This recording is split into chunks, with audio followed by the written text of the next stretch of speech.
place of Josh McCown, who is out because of a concussion. Johnny Manziel led Cleveland to a 28-14 win over Tennessee. That led many people to wonder what would happen when McCown came back. Well, we have that answer. Josh McCown will start ahead of Johnny Manziel this Sunday when the Raiders come to town. That after McCown passing the NFL's protocol on concussions. Jerome Bettis is still here. Jerome, what does this mean for Johnny?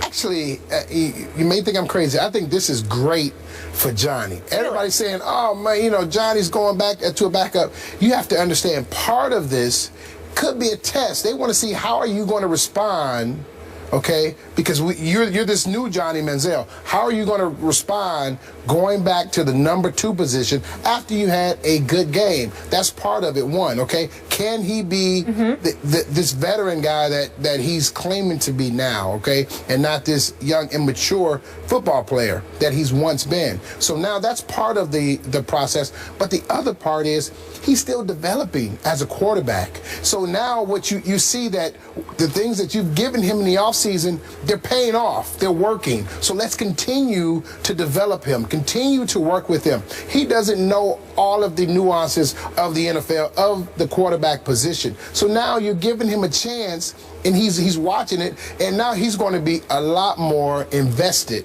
in what's going on because he had an opportunity to play, and now he's going to make sure he's ready because he understands that he's a play away, and it gives the public an opportunity to now like Johnny Manziel again. Because right now in Cleveland, no one really likes Johnny Manziel. So now you get this good game out of him. Now the public goes into his favor. And the biggest part of all of this is Johnny Manziel's confidence. Now you get his confidence at a sky high. You take him off the field. You put him back in a learning situation. And now he's going to soak up and want to learn more because he thinks inside, you know what?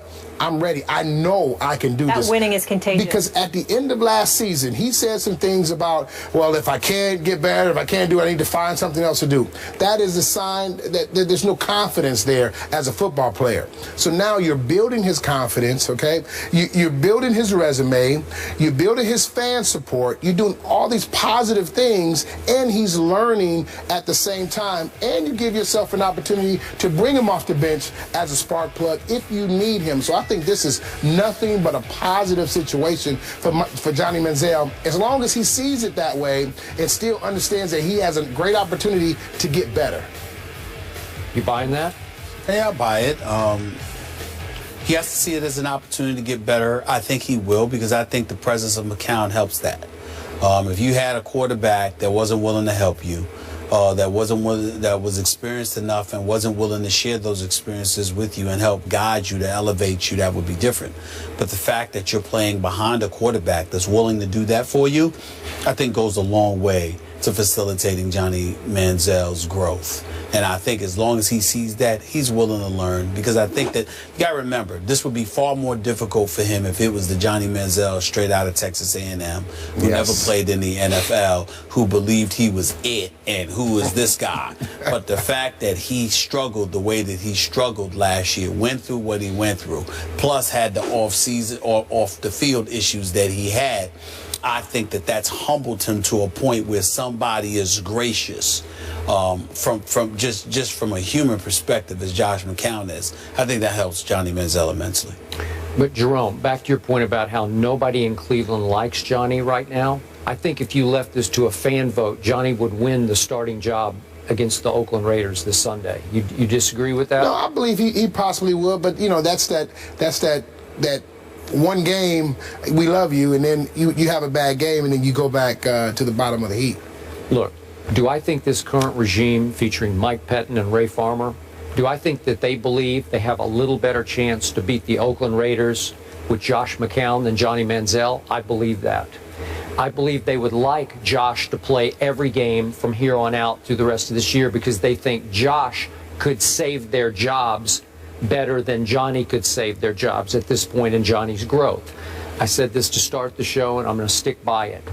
On draft night, Patton and Farmer were not remotely on board with even drafting Johnny Manziel. So when the owner overrules you and the quarterback coach is on your side, he's no longer there. He's been replaced. it's a bad situation from jump, because you're with two guys who are the two primary football decision makers who do not believe in you and your very unusual skill set. And as I always say, you either gulp the Johnny Kool-Aid or you're going to spit it out, because it's going to have a bitter taste to you, because it is completely unconventional. I think it makes them nervous. Josh McCown makes them very comfortable. So I'm not surprised they went back to Josh, though I think the fans, especially the season ticket holders, would rather lose with Johnny than lose with Josh, because it's just a lot more fun. It's a lot more fun to watch, right?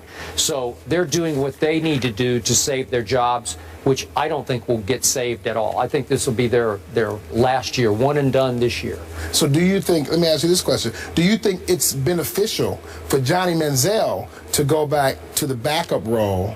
Like I said, earlier, I think it's a benefit, big benefit to him as the backup right now. The only reason I can see some positive there is this is the worst supporting cast offensively in the National Football League. No joke. Yeah. Isaiah Crowell, really? I mean, seriously? He did average more than 4 yards a carry, though. He's okay, but he's not Jerome Bettis, right? Yeah. He's not Emmitt Smith. There's no difference maker. I like Travis Benjamin a lot. He can fly, but he is not a difference-making receiver, and he's the best of the bunch. The rest of them are all undrafted, unnameable type receivers. And your offensive line has a great left tackle, and the rest of them are turnstiles all down the line. So you're going to be running for your life. And God bless Josh McCown, because, well, you saw what he did. He vaults into the end zone, helicopters into the end zone, and got concussed. He's just trying to score, just trying to survive. They're all trying to survive. I hope Johnny winds up somewhere else. That's just me, because I think this is an unwinnable situation in Cleveland. All I know is if Josh struggles on Sunday against the Raiders, we'll be hearing the Johnny chants. Oh, yeah. Backup quarterback quickly becomes the favorite. And you know what? The Raiders are no joke to me. They're going to cause problems for everybody they play. I wanted to mention that. I'm surprised. I'm pleasantly surprised at what I'm seeing from the Raiders. They don't seem as pathetic as after the first game, everybody kind of ripped him. Derek Carr was taken in the draft later than Johnny Manziel. He was. Let's see what he does. Let's see what Amari Cooper does. Yep. And some of those guys on defense, some really great pieces. Yeah. More First Take after the break. Keep it here. Battle throughout training camp, and now 3 games into the season, Ohio State still hasn't definitively settled on a full-time starting quarterback. Apparently, Urban Meyer doesn't think Cardale Jones or JT Barrett have done enough to earn that distinction. Stephen A., what should Urban Meyer do here?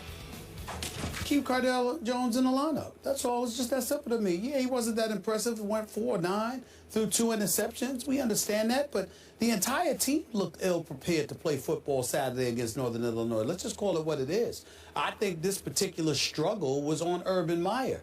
Urban Meyer, we know to be an exceptional coach, a great coach, champion multiple times over. We know what this man's resume entails, but I thought Saturday afternoon's performance, this team didn't seem as prepared as I'm accustomed to seeing his teams be. JT Barrett can play. We all know that JT Barrett had a sensational season prior to going down before Cardale Jones ended up coming in and shellacking Wisconsin in the Big Ten championship game, and then the national semifinal. They obviously won before beating Oregon for the national championship. They beat Alabama in the national semifinal. Cardale Jones was the quarterback for all 3 of those games. And coming into this season, we know they intend for this to be his last. And then JT Barrett could come in there and take over the helm then. It's a good problem to have. If he's playing like garbage, you pull him out and you put JT Barrett in like you're doing now. But I don't think you change the formula. Cardale Jones needs to stay the starting quarterback for the Ohio State Buckeyes. I don't like your formula. Why is that? If he plays like garbage, you yank him. That's all. Okay, so that's anybody. I feel that way about anybody, pro or college. I'm putting Saturday on Urban Meyer for a very different reason than you are. Please. You want to talk about a quick hook?